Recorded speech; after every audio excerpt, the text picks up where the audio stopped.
G'day humans, welcome to the safe space for dangerous ideas. It is election day, at least in some parts of the world. I'm currently in London, England, which I know is the wrong place to be really for a US election, but it's also very interesting. I'm doing some podcasts over here. I've got some fancy soirees to go to. But joining me from Australia is the man who knows more about US politics in Australia than arguably anybody, or at least is able to articulate it with a twinkle in his eye and a grin and some interesting perspectives.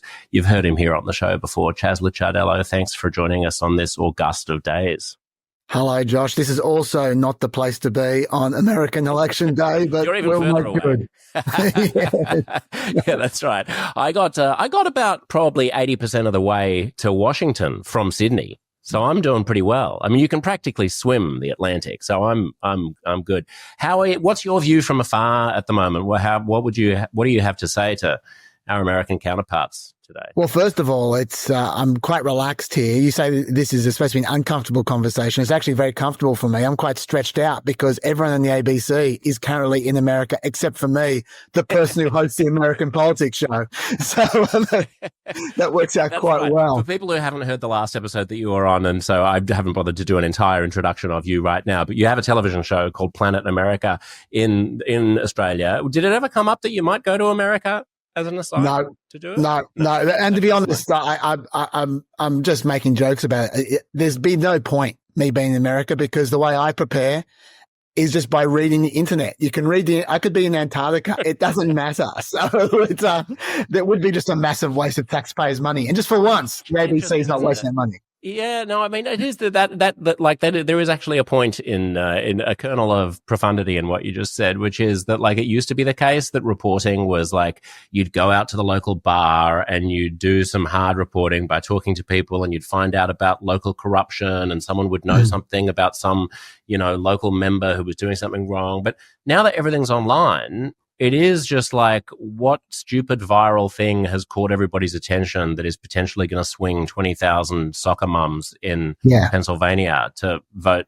the other way, which is sort of depressing, but also refreshing in the sense that you don't have to rely on what I would characterize as the Thomas Friedman school of reporting, where he goes talking to a cab driver 36 hours talking to a cab driver and then pronounces what everybody on the Arab street believes and summarizes a billion people's points of view on the basis of one conversation.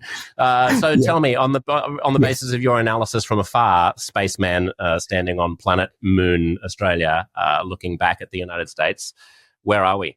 Yeah, look, I think that more than any other election that I am aware of, including the year 2000, which was, a bit of a squeaker, I am in complete flux about this one. I honestly think it's just so unknown. The analogy I've been drawing over and over again to anyone who will listen is that I feel like all the things we're talking about are the top of the iceberg and we're not going to know what's underwater until the results start to come in. It's just unheard of how close this is. And what I'm referring to there is that, yes, there have been elections before which have been 50-50 elections, like 2000. But in that case, you can at least project slightly in your head, even if you're wrong, you can think you're right because you know what the playing field is. The playing field is Florida. You knew that from the beginning in 2000. There was going to be one close state and it was going to be Florida, and that was the critical state. In this case, we have 7 states that could be the critical state. I mean, don't we kind of think that we know that about Pennsylvania? Well, no, they say if it comes down to a 50-50 situation, then yes, Pennsylvania is likely to be a tipping point state. Although, according to the 538 from memory, was only a 23% chance that would be the tipping point state. So, but that was the most likely out of the states. But having said that, we don't know if it's going to be a landslide. It really could. If all 7 states go to one or the other, which is only a point either way, then the Electoral College is going to look like a comfortable win, a bigger win than in the last 2 elections. So it is interesting. Yeah, it's also interesting that Nate Silver, previously who founded 538, was saying that although it's really close, if one candidate wins 3 or 4 of the swing states, then it's quite likely they could take all of them, because it will mean that the polling has been inaccurate in some way.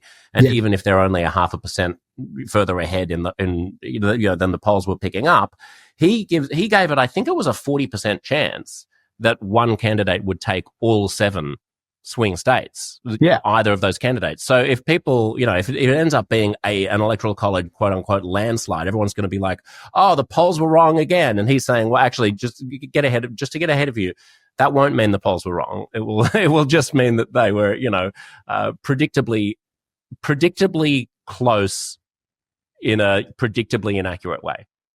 Yeah. I was going to say 538, according to them, there's a 60% chance that one candidate is going to get more than 300 electoral college votes. But which candidate, we don't know. So that's what I'm saying. All the options are on the table here, which hasn't been the case in the past, where because there are so many states where it's essentially 50-50. I mean, on the weekend, we had a poll about Iowa.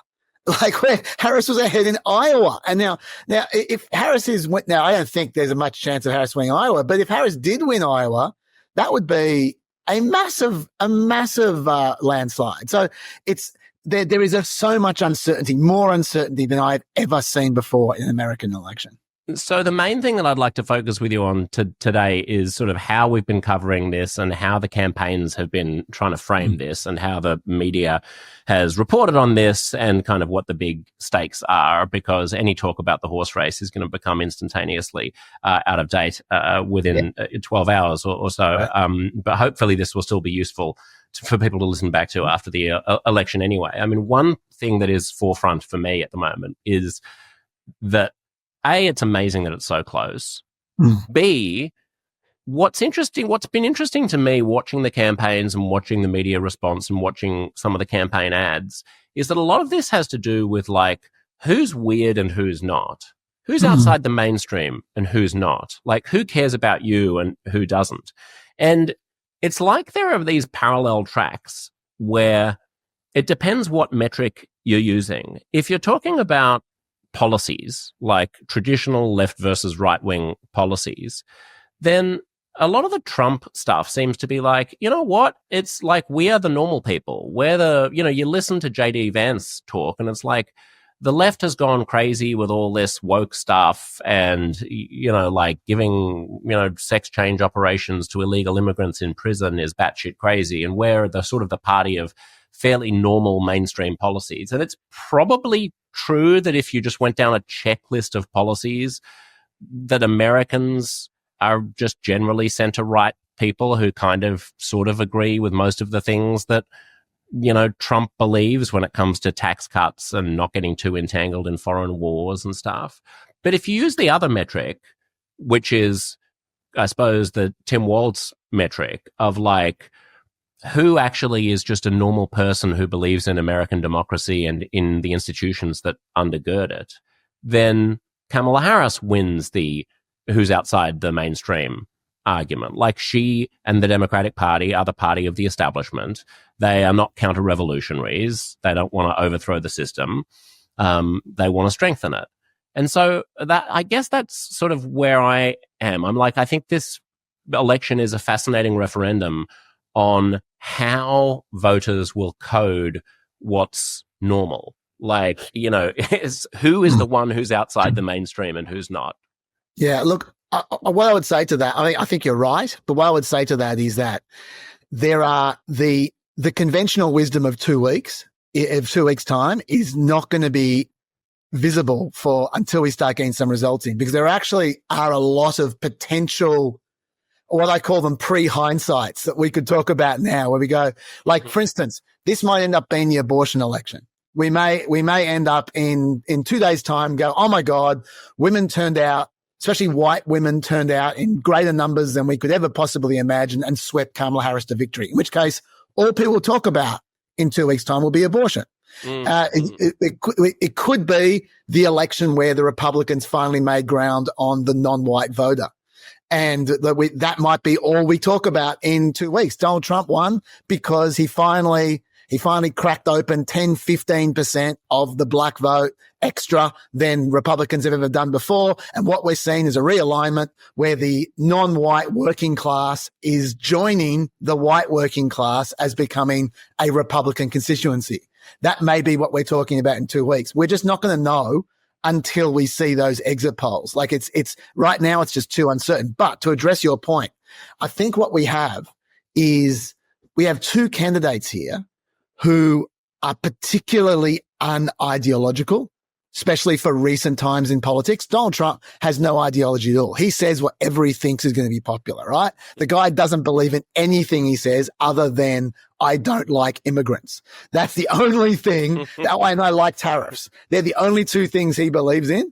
Everything else, he doesn't care. He'll just say whatever he needs to say to win an election. So he is like a magnet for what is popular and what is, in inverted commas, normal. But at the same time, Kamala Harris is not ideological at all. There's a reason why she ran almost left of Bernie Sanders 5 years ago. And now she's a tough talking prosecutor, you know, being almost center right. She's going so far to lean over on some issues because I don't think she has any core values either. I think she also is a politician who'll say what she needs to say to win. In many ways, I see her as a more modern version of Joe Biden, who was always like that as well. Joe Biden, you give him a couple of months and he can advocate for any position depending on what he thinks is popular. He was always just in the middle of the Democratic Party, wherever they were. And I think Kamala Harris is like that. I don't get that from Kamala. I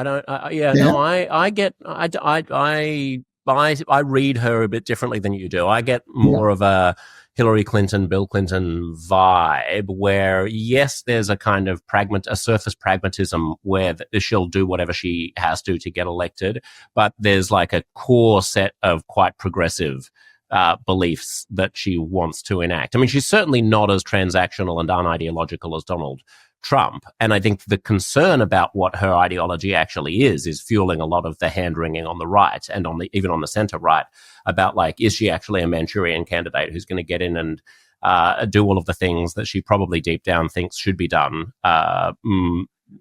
like focus a lot more on identity politics and make sure that traditionally disadvantaged communities on the basis of their identity are given a leg up that could disadvantage working class white men or something like that.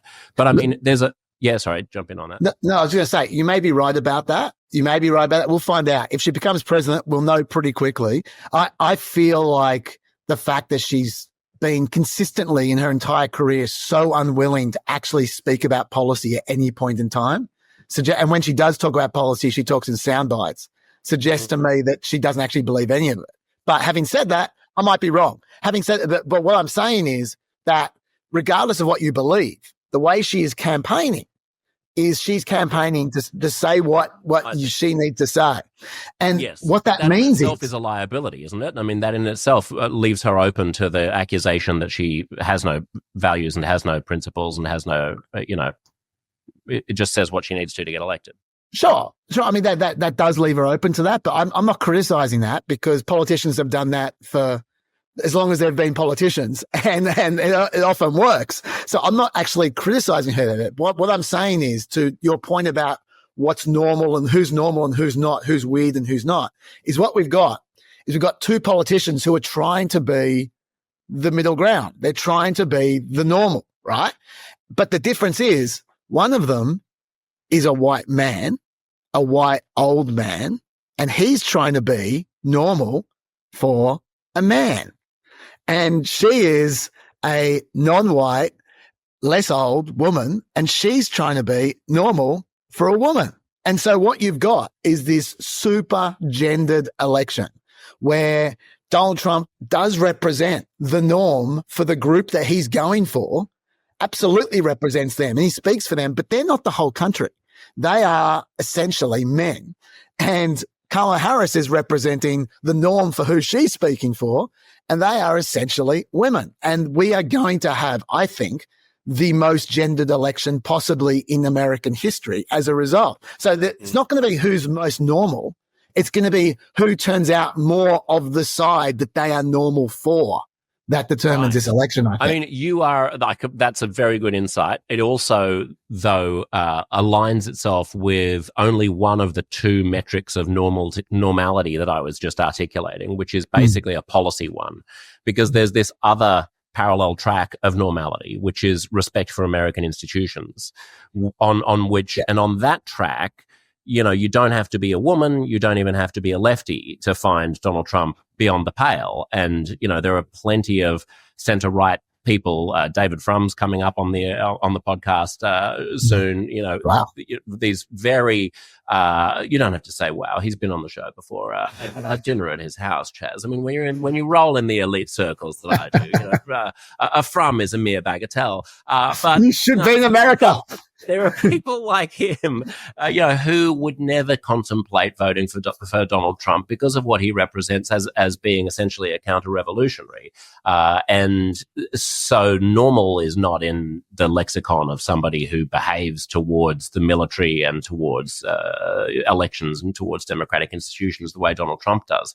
Ezra Klein, I just want to quote, makes a really interesting point in his op-ed in the New York Times yesterday, where he says, imagine telling yourself in 2012 that in 3 elections' time, the following people would all endorse the same candidate: Barack Obama, Dick Cheney, Arnold Schwarzenegger, Alberto Gonzalez, who, if you don't remember him, was the Attorney General under George W. Bush and was incredibly right-wing, Barbara Lee, who's an incredibly left-wing black female representative, and Elizabeth Warren. You know, he says, and that to me, like, really puts its finger on the fact that the Kamala Harris coalition is a sort of a popular front that is not united by specific policy goals, but by a defense of American institutions. And Trump's coalition, you know, when you think about it, that is, you know, Robert F. Kennedy Jr., J.D. Vance, Elon Musk, like, these are very different people, but what they are people who think that American institutions have failed. And so this is less an election about Democrats versus Republicans and more an election about guardians of the existing order versus counter-revolutionaries who want to stage a revolution to take back control of institutions that they feel have been seized by a social justice or left-wing revolution over the course of the past few decades. Yeah. I think that's a very intelligent observation. What I would say is, I mean, obviously, when I'm talking at the gender split, it's not like 100% of men are voting for Trump and 100% of women are voting for Kamala Harris. So we're talking about, you know, subgroups of people here. But, and there is no doubt that there is a subgroup of people on this plane that you're talking about, the democracy plane. So, you know, like some of whom, and those who do want to protect institutions, you're right, are going to vote for Kamala Harris, and those who think the institutions should burn are going to vote for Donald Trump. That is absolutely true. I just don't think that those people represent a majority of voters. I think they are a subgroup of maybe 5 to 10 points on either side. And that's, by the way, that's a lot of people. I'm not dismissing that. I'm just saying that there is some people who care about that kind of stuff and some people who don't. Surprisingly, back in 2022, if you looked at the exit polling in 2022, democracy ended up being one of the, if not the main issue in the vote in 2022, which is the reason why Democrats did so well. It wasn't abortion, as a lot of people think. If you look at the exit polling, it was democracy. So there are enough voters out there to make a difference along what you're talking about. And it, once again, is one of those ones where we're going to need the exit polls to see. It remains to be seen if they're going to be the decisive groups, because we could draw different vectors all day. I could go through. I mean, we haven't talked about age, for instance. That's a whole nother vector. Like, if Kamala Harris could be the first Democrat to win old people for decades, and that would be massive. And similarly, Donald Trump might win so many young men that the youth might not be the most democratic constituency, which once again, for decades has been just lock them in. The young are going to vote for the Democrats by 20 or 25 points. That might end up being only 10 points or 5 points this time. And then you've also got racial diversity as well, where you've got this phenomenon of, Trump being increasingly popular among young Latino males, and even a lot more popular among black males than Republicans previously have been. So there's something about his machismo that I guess that also appeals. I mean, do you think Sorry. Yeah, sorry. Do you want to finish that thought? Yeah, just one more quick thing. The one thing I would say, though, the reason why I say that the democracy people are probably only 5-10% of each side is because if you go through the people you listed of the Republicans who are supporting Harris for democracy reasons, and you look at the list of the inverted commas lefties supporting Trump for revolutionary reasons, every single one of them has something in common. None of them have a big constituency of their own. David Frum does not have a big constituency. Liz Cheney does not have a big constituency. On the Trump side, RFK does not have a big constituency. Tulsi Gabbard does not have a big constituency. And so they exist. They exist in enough numbers to make a difference. But I think they are not going to be the bulk of the electorate. They're just cream on top, I think. I mean, that's true, but what's incredible about that is that on the Trump side, those disaffected lefties, the RFK Juniors and the Tulsi Gabbards, have never had a significant constituency in American politics. They've never been a majority.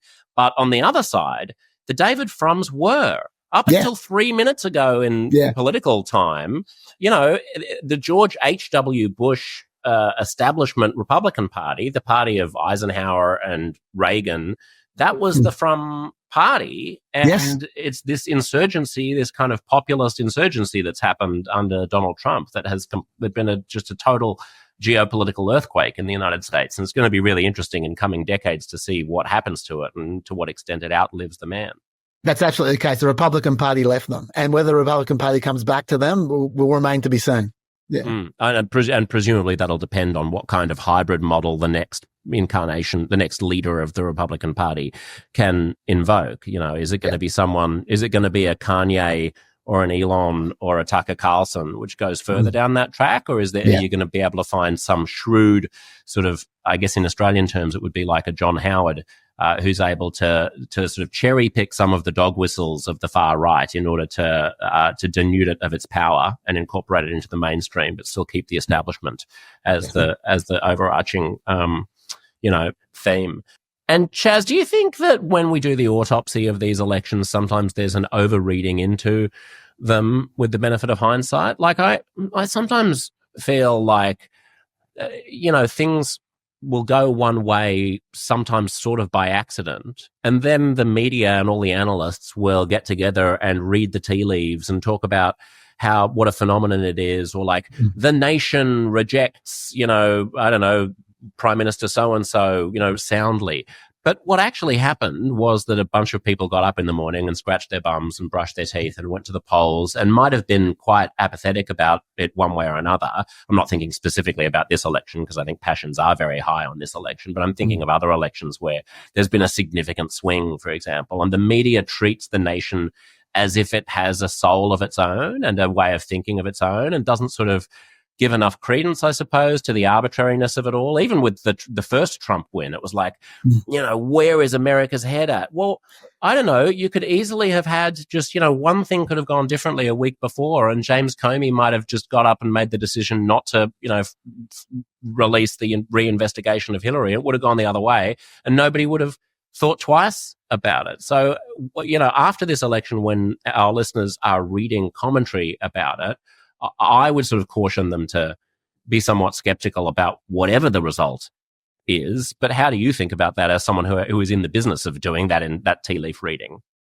Yeah, look, I would say that broadly speaking, I agree with you that an election is a poor vehicle to diagnose the soul of America with, when there's only two options and there could be 100 different diagnoses. So that's a pretty broad vehicle.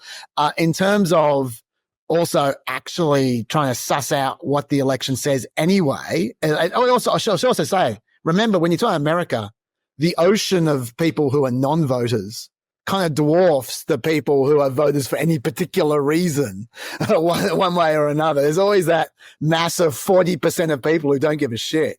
So that's something we need to bear in mind. But on top of that, as someone who, as you say, my job is to read the tea leaves, I'm acutely conscious of the fact that 15 years ago on the internet, that you couldn't swing a cat without hearing someone say correlation is not causation. But those people have disappeared. They don't exist anymore. Any correlations, people go, oh yeah, that's the reason why. When there's a 5% and when there's a 5% wrinkle in one particular direction, go, oh, that's the reason why. That's the reason why, because that 5%. But the truth is, it might just be a correlation. There maybe there is something to diagnose, but you can't pick it up in polling. Because polling only determines the questions that someone thought to ask in the first place. And usually when there's a point of comparison to other questions asked at other times. So for instance, I'll give you an example off the top of my head. It's possible that this election might be about social class. And there's no questions in a poll that asks about social class. Like white working class versus college educated would broadly end up swinging in the same direction as a social class election, but it wouldn't be about education. Education wouldn't be the key there. That would be a correlation, not a causation. And so there are any number of reasons why people could swing in a particular direction that just aren't picked up by polling, but we see correlations in the polling and then we go, oh, it's because of that. So I am very conscious of that. I think people should practice tea leaf reading with a lot of humility in elections, a lot. Just clarify what you were just saying about white working class versus college educated going in the same direction. Do you mean the same direction or different? No, I mean the same direction as class would. Like so, for instance, they could be a proxy for class. Yes, exactly.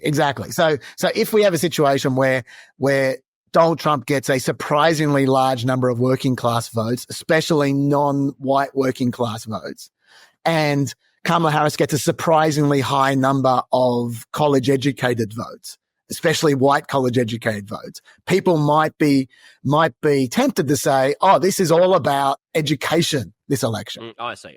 Yes. When the truth might be, it's actually about social class, and we just didn't know because there are no poll questions about social class. Yeah, that's right. I mean, and it's a hard thing to define. I mean, you're talking to a guy who is always banging on, I am, about how little we appreciate the impact of class. I mean, not just in politics, but also in our conversations about social justice and so on, and even diversity. I mean, that's a whole other conversation. But, I think that the elephant in the room is class and disadvantage and economic disadvantage and sort of those subtle, when we talk about privilege and things, it's like the subtle networks that the aristocracy provides you with that is the real benefit of being, it's great being a white straight male, but it's even better being somebody who knows who to call if they get into trouble with the police because they went to school with someone who is now a fancy high hat lawyer.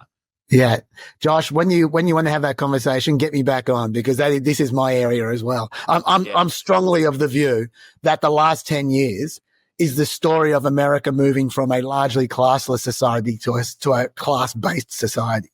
That's what I think is happening as we watch. And that's the broader trend, I think.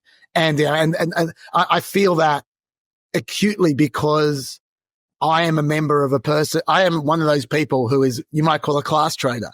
I grew up in a working class family and then I went to the big private school and then I did law and I now hang around with a whole bunch of hoity-toity people from the other class. And I'm acutely conscious of it every time I go home and talk to my parents that I'm a massive class trader. And so this is something I'm kind of aware of. And I see it reflected in America all the time. But I know this is not the election. We should talk about that another time.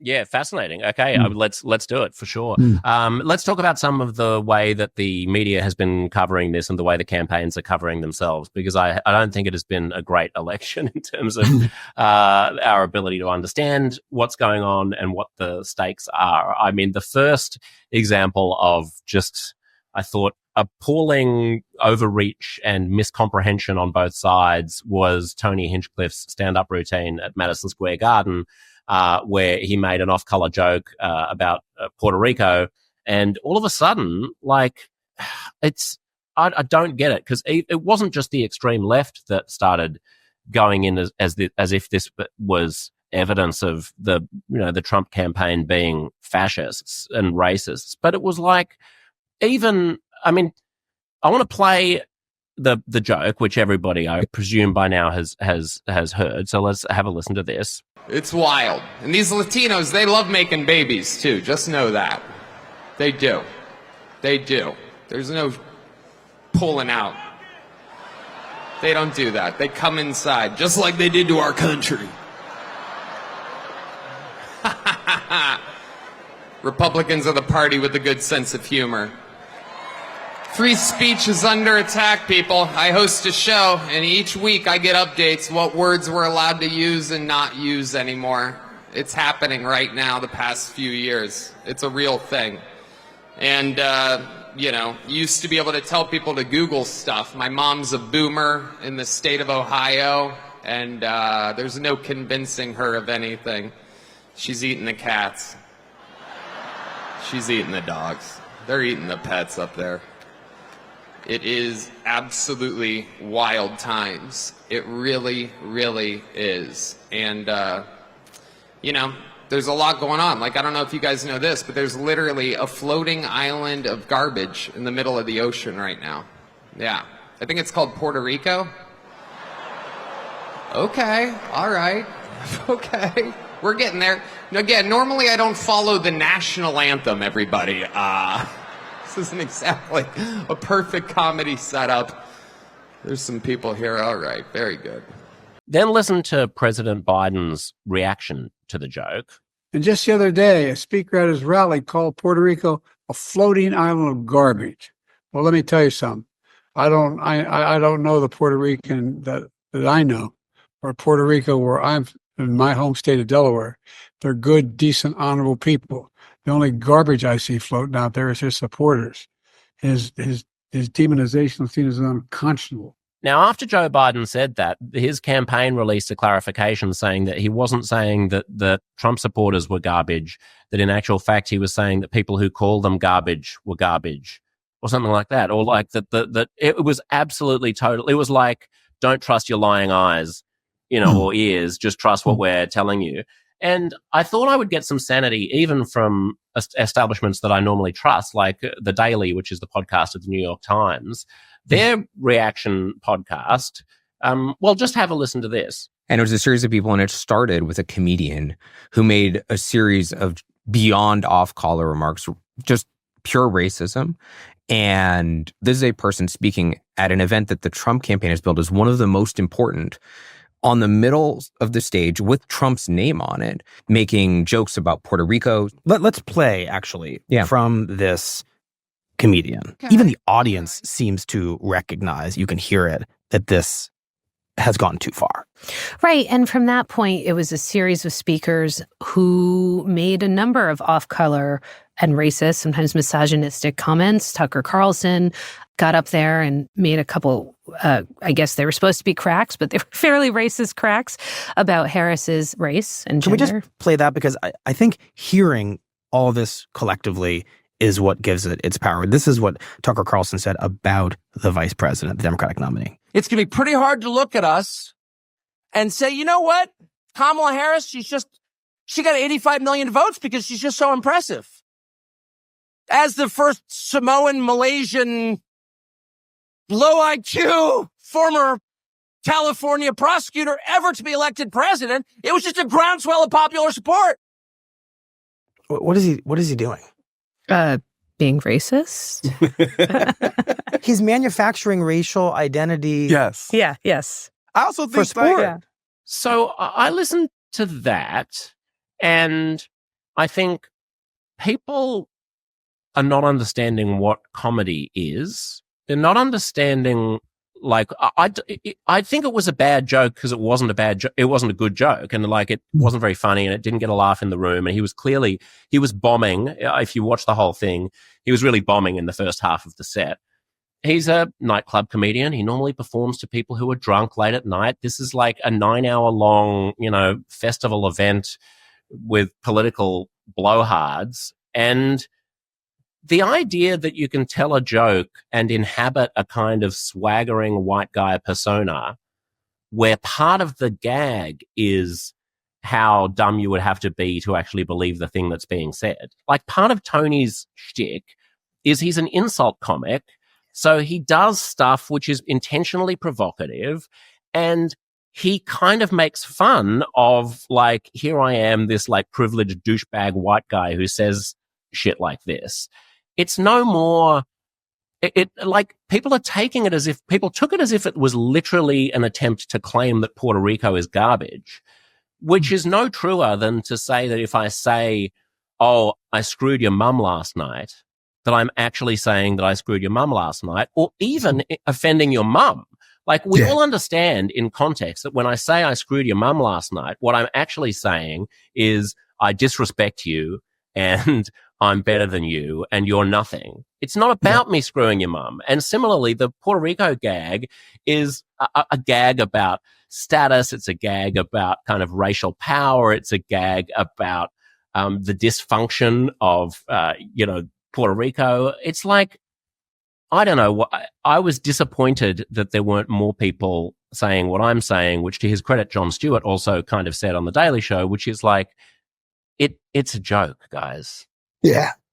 Yeah. Look, I think you've said a lot of important things there. Like, that Tony Hinchcliffe is, as you said, an insult comic. His routine is entirely insults.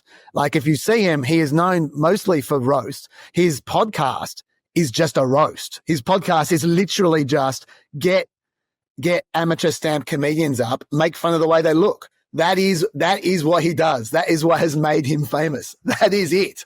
And he's not the only one who does it. Everyone who comes on he gets guests on his podcast, and they all take turns roasting, and they're usually not as good at it as Tony Hinchcliffe is, because that's what he does. He shouldn't have been booked. Exactly. Week before the election. Why? Yeah, the week before the election is where comedy goes to die, and his comedy in particular is not the kind of comedy that you would do the week before an election. He just should never have been there. I don't know who booked him. It was a mistake. By the way, I should say, when you're talking about him being like, there's no privilege about Tony Hinchcliffe. Like, I mean, he's becoming richer now as he's becoming successful, but I don't know if you know his background, but his dad actually, his family, his direct family, is the other family from an adulterous relationship where his dad was married with a family, and he was cheating on his wife with Tony Hinchcliffe's mum.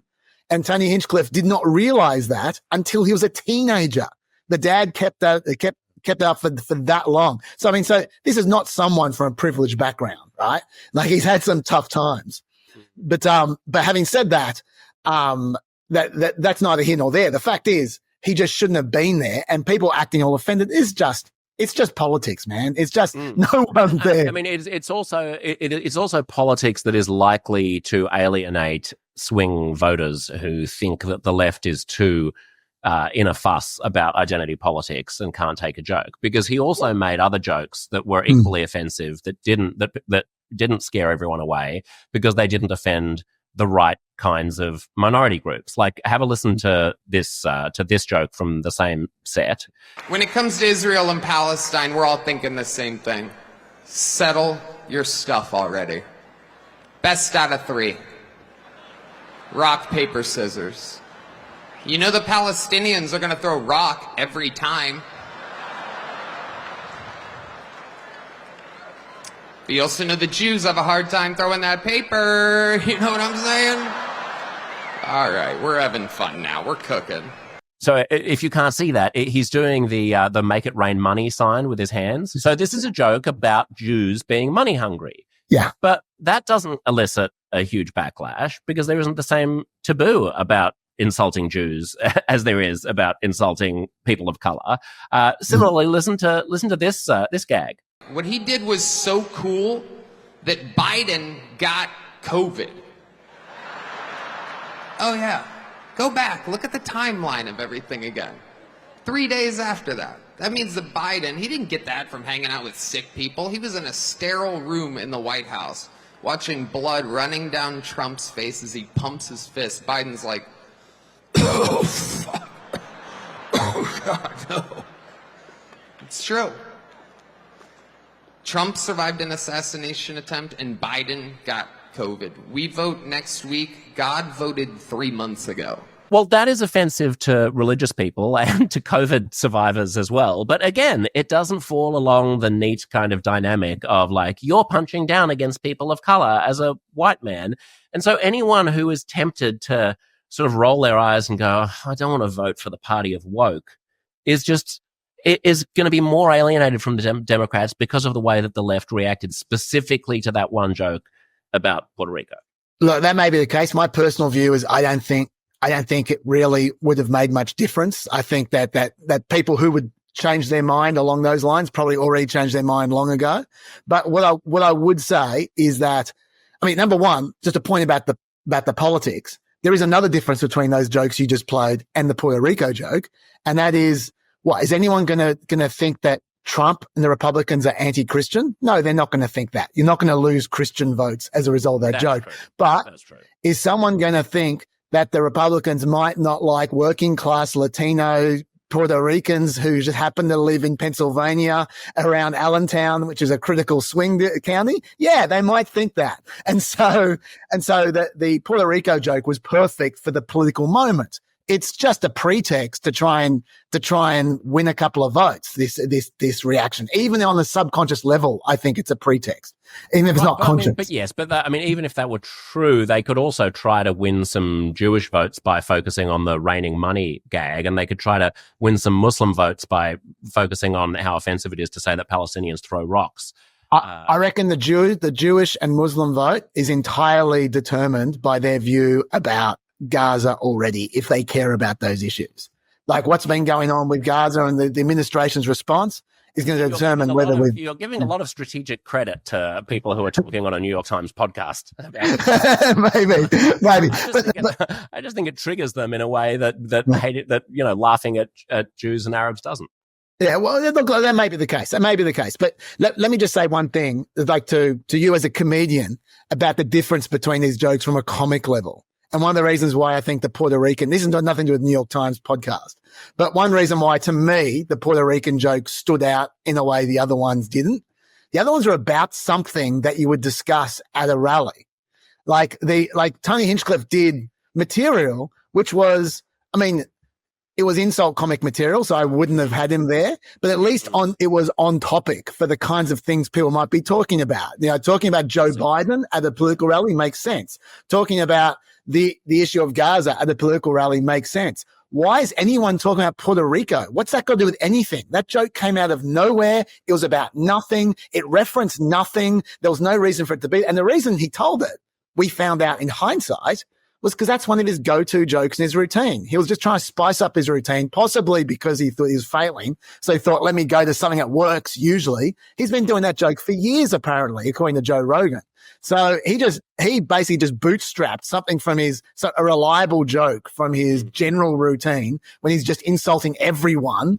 And one of the things he insults is Puerto Rico there, and just threw it into this routine, which made no sense at all for it to be there, which is, I think, part of the reason it stood out. No, you're totally right. I mean, the problem was just from a creative perspective that, you know, so much of comedy is about context, and he just did a lazy job of, like, I mean, this is a big thing. Like, you know, you're talking to a rally, it's going to be seen by lots and lots of people. You should bother to write some jokes that are relevant to that thing and treat it like you're hosting the Academy Awards. You know, you don't go to the Academy Awards where if you're at the Golden Globes, then do lots of jokes about Mel Gibson. You know, don't do jokes about Puerto Rico. Yes. That was a sort of comedic sin. I want to take a look at, just in case people think that I'm ragging too much on Democrats for being hysterical. Republicans are equally hysterical this election cycle. So Kamala Harris was on Saturday Night Live, and she was in this sketch in which she appears in a mirror in front of the cast member who is playing her, right? So Maya Rudolph is playing Kamala Harris, and then there is Kamala Harris in the mirror. It's nice to see you, Kamala. It is nice to see you, Kamala. And I'm just here to remind you, you got this. Because you can do something your opponent cannot do. You can open doors. Now, it just so happens that this was done with Donald Trump and Jimmy Fallon playing Donald Trump in the past. And sure enough, Republicans go crazy about the fact that NBC is giving airtime to Kamala as if this was like a campaign ad. I mean, apparently there's fair airtime rules where they have to give each candidate equal time. That's okay, fair enough. But they go further, and like there's a radio host in Seattle called Ari Hoffman who wrote on Twitter, "I knew that SNL sketch with Kamala Harris looked familiar," and posted a link to the original Donald Trump sketch. And he said, "Kamala continues her pattern of ripping off Trump."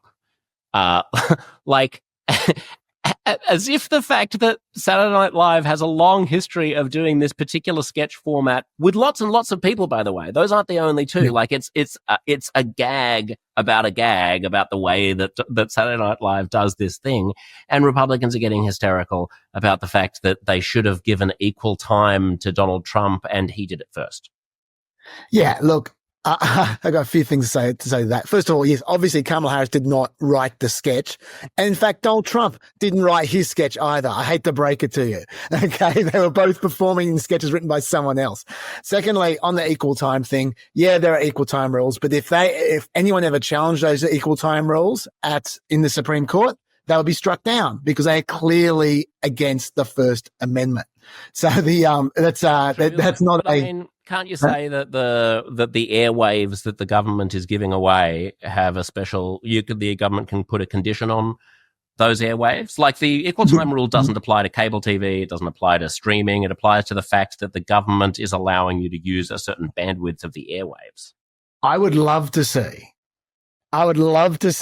in the Supreme Court someone try to argue that the government has the ability to punish people for expressing an opinion, a political opinion in an election campaign.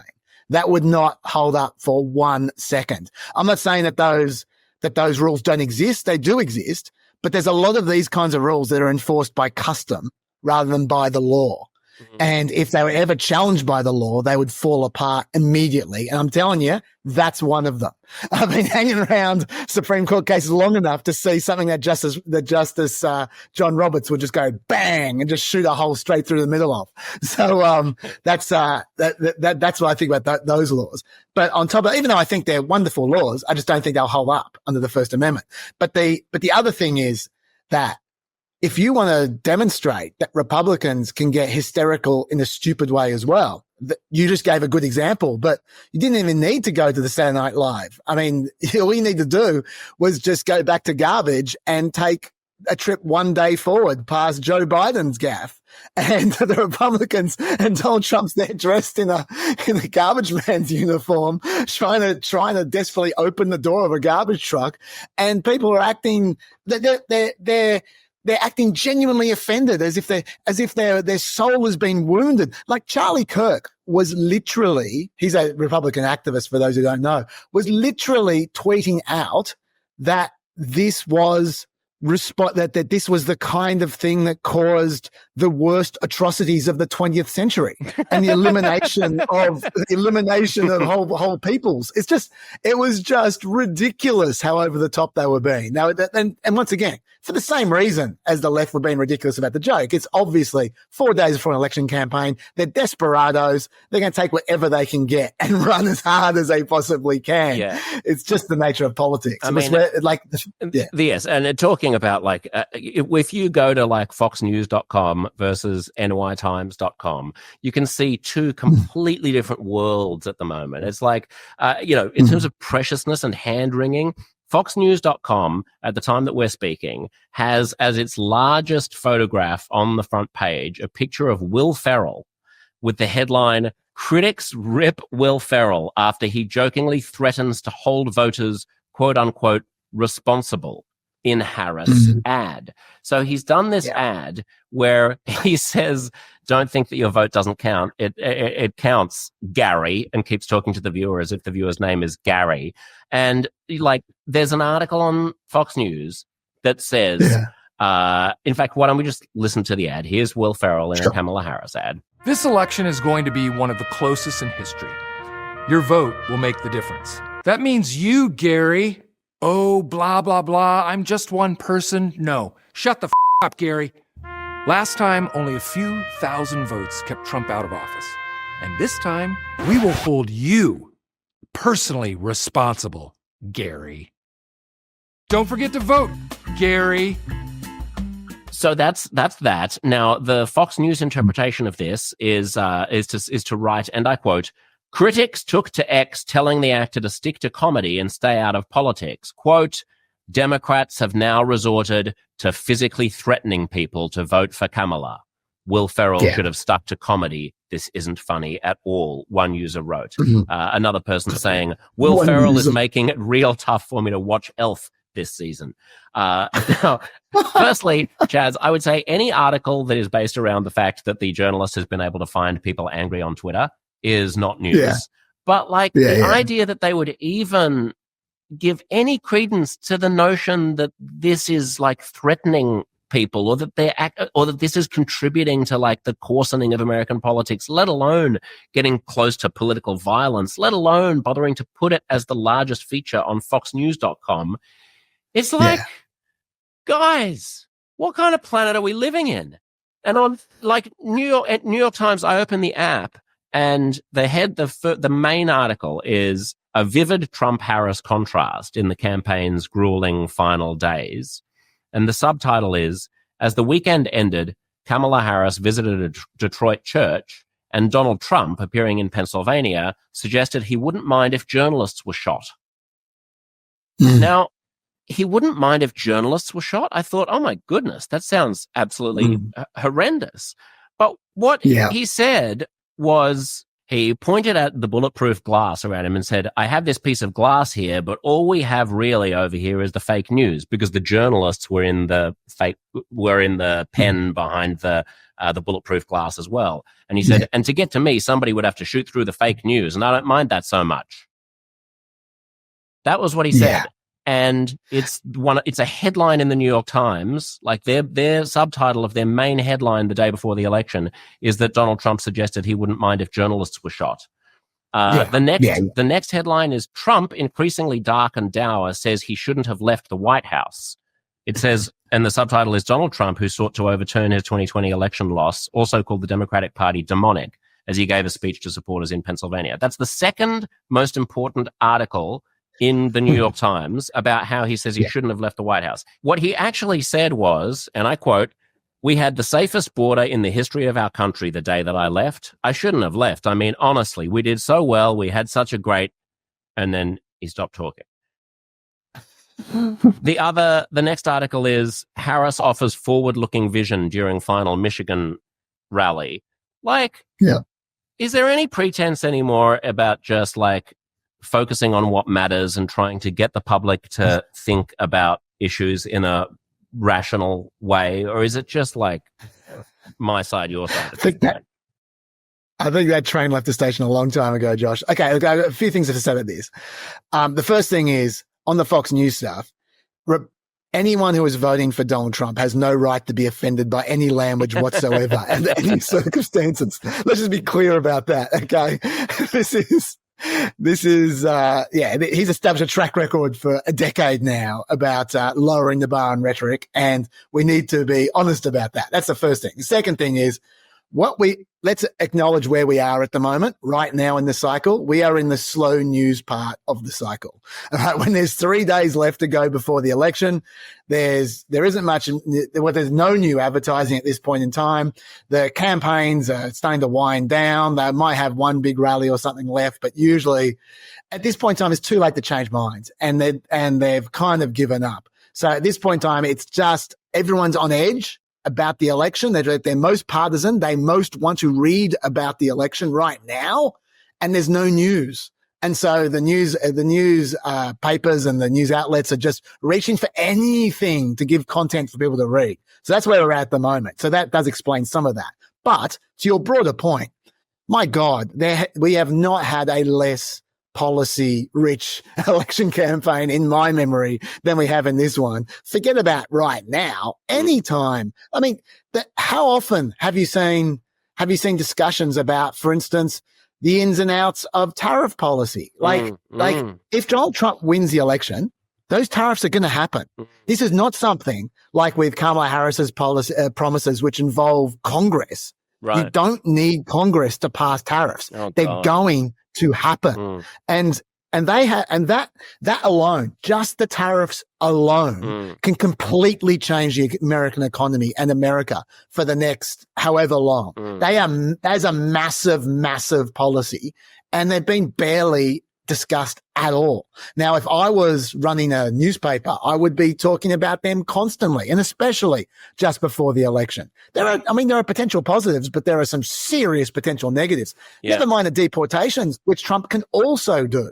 Now, which will also have a massive, massive impact. Now, I'm not being partisan here when I say that, because, and just focus on his policies, Kamala Harris's policies too, but most of them involve Congress. And that's the key difference, because Kamala Harris is not going to have Congress. If she wins the presidency, she might win the House. She ain't going to win the Senate.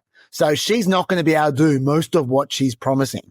But Donald Trump, number one, if he wins, he's going to have all three. If you look at the way it's shaping, if he wins the presidency, he will win the House, and he's almost certain to win the Senate.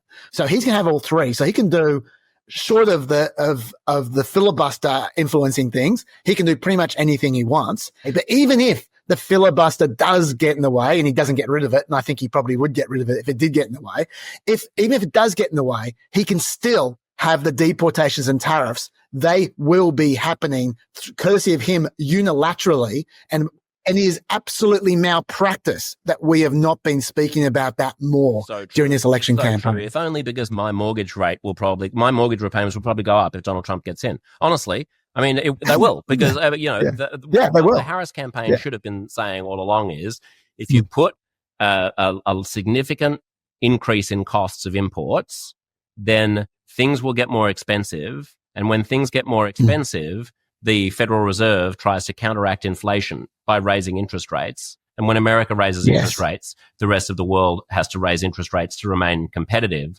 And therefore, Josh Sepps's monthly mortgage repayments will go up. So only vote for Donald Trump. A missed opportunity for Kamala Harris there, Josh. Josh Seps to be poorer. I will be poorer if Donald Trump gets in.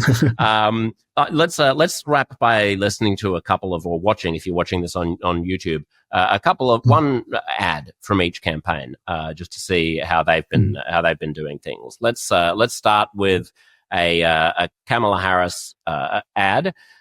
This is about how tough she will be on the border. Kamala Harris has spent decades fighting violent crime. As a border state prosecutor, she took on drug cartels and jailed gang members for smuggling weapons and drugs across the border. As vice president, she backed the toughest border control bill in decades. And as president, she will hire thousands more border agents and crack down on fentanyl and human trafficking. Fixing the border is tough. So is Kamala Harris. I'm Kamala Harris, and I approve this message. Chaz, what I found interesting there is they describe Kamala Harris as a border state prosecutor, that she was a border state prosecutor. And I heard that and I thought, a border state prosecutor? I thought she was from like San Francisco. And then I thought, oh, I see. Yeah, okay. So California does have a border with Mexico. I don't think that the San Francisco Bay Area quite qualifies you as a border state prosecutor, but it's a cute trick. What did you make of it? Yeah, look, she was the Attorney General for California at one point in time, and that's not a prosecutor, but it's close enough for an ad. So I think that would be their justification. But the bottom line is immigration was always going to be her weakest spot, because the Biden administration, for reasons I don't understand, did absolutely nothing to try to deal with the immigration issue until it was a massive, massive problem. They should have, from day one, been trying to deal with the issue when the numbers were low, before they got high. It's a lot easier to stop them going up than to try and pull them down once they're already high. So that was a real own goal from the Biden administration. But that meant that was going to be her greatest problem, especially given the Republicans are running the line that she somehow was 100% responsible for everything that happened on the border, which is obviously not true.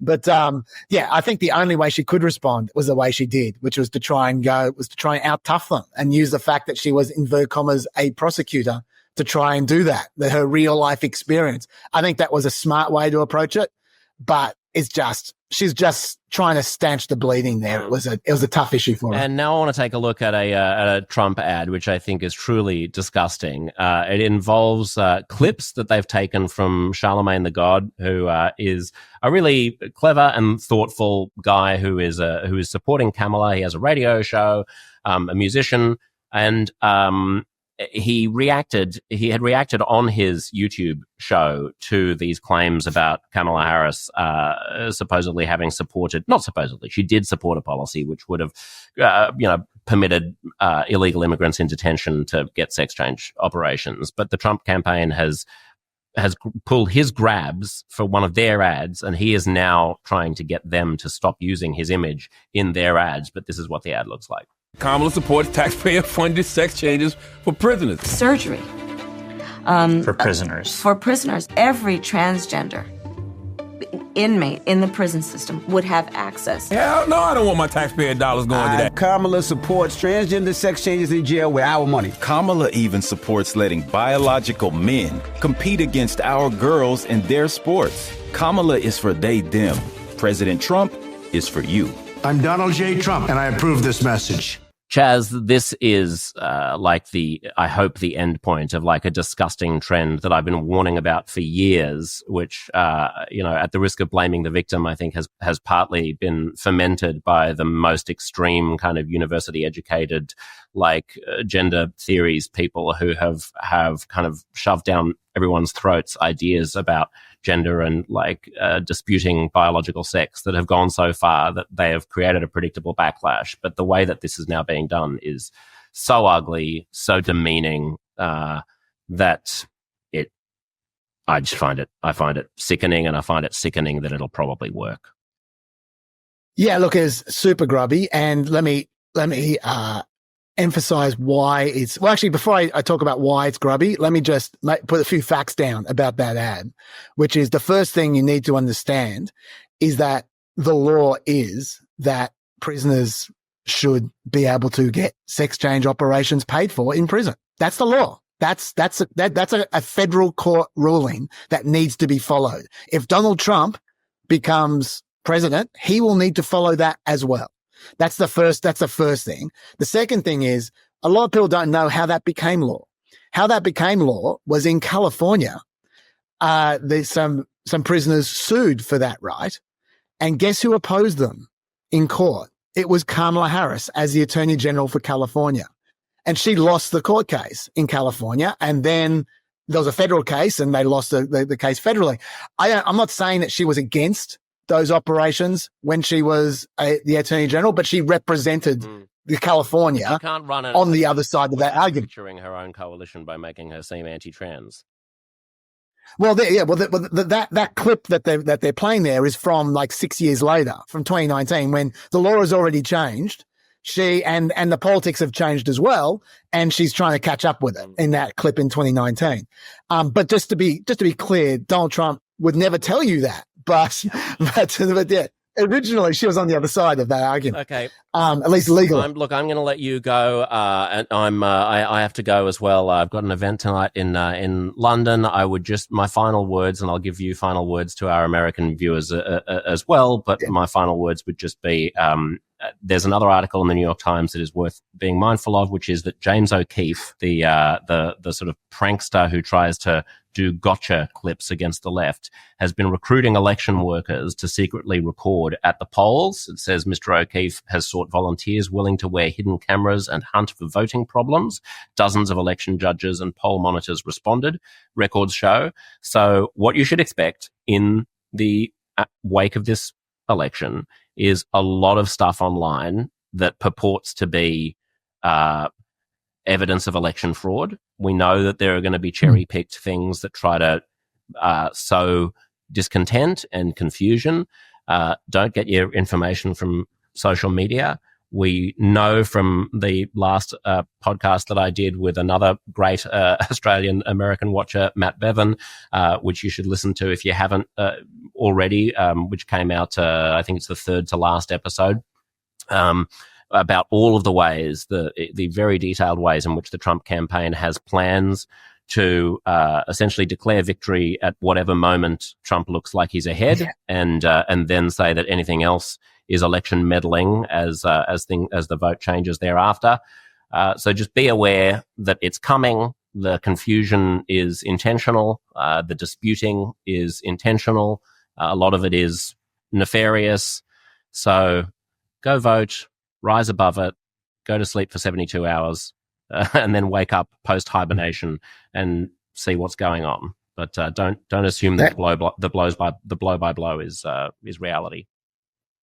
That is good advice. I'm going to bootstrap what I was about to say about that last ad, to my goodbye, which is what you saw in that ad was a black voiceover with Charlamagne the God, a black cultural figure, trying to divide black male voters because it was running during sports programming, trying to divide black male voters from transgender people and try and play off one minority against another. And that is where we're at right now, as particularly grubby. Where we're at right now is people are trying to divide you, Americans who are listening, trying to divide you amongst yourselves for electoral purposes.